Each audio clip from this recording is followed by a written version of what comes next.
আমাদের দলীয় নিবন্ধন, জাতীয় গণতান্ত্রিক পার্টি জাগপার দলীয় নিবন্ধন ফ্যাসিবাদ সরকার গত আমলে বাতিল করে দিয়েছিল। তো আমরা এর বিরুদ্ধে হাইকোর্টে যাই এবং শুনানি শেষে হাইকোর্ট আমাদের নিবন্ধন ফিরিয়ে দেওয়ার নির্দেশ প্রদান করেন।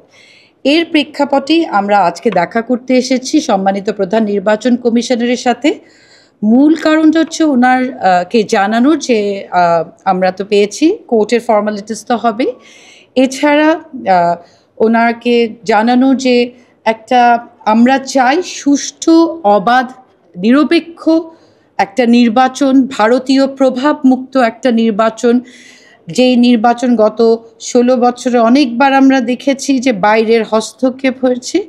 এরকম এই নির্বাচন, সামনের নির্বাচনটা এরকম হবে না, এটা আমরা বিশ্বাস করি। আমরা বিশ্বাস করি এই আমাদের সম্মানিত প্রধান নির্বাচন কমিশনারের নেতৃত্বে যে নির্বাচনটা সামনে হবে সেটা অত্যন্ত সুষ্ঠু, নিরপেক্ষ, অবাধ এবং ভারতীয় প্রভাবমুক্ত হবে।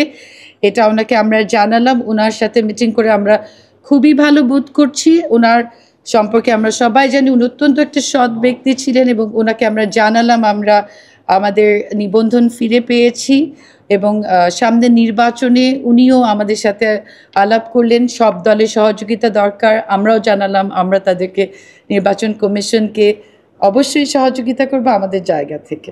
আমরা আইনের শাসনে বিশ্বাস করি, স্পেশালি এই এখন দেশে এই যে ছাত্রদের বিপ্লব, গণ অভ্যুত্থানের পরে দেশে আমরা বিশ্বাস করি আইনের শাসন প্রতিষ্ঠিত হবে। যদি আমরা হাইকোর্ট থেকে রায় পেয়েছি, যদি কোনো কারণে নির্বাচন কমিশন আপিল করে আমরা অবশ্যই আইনগতভাবে সেটার মোকাবেলা করব, কোনো অসুবিধা নাই।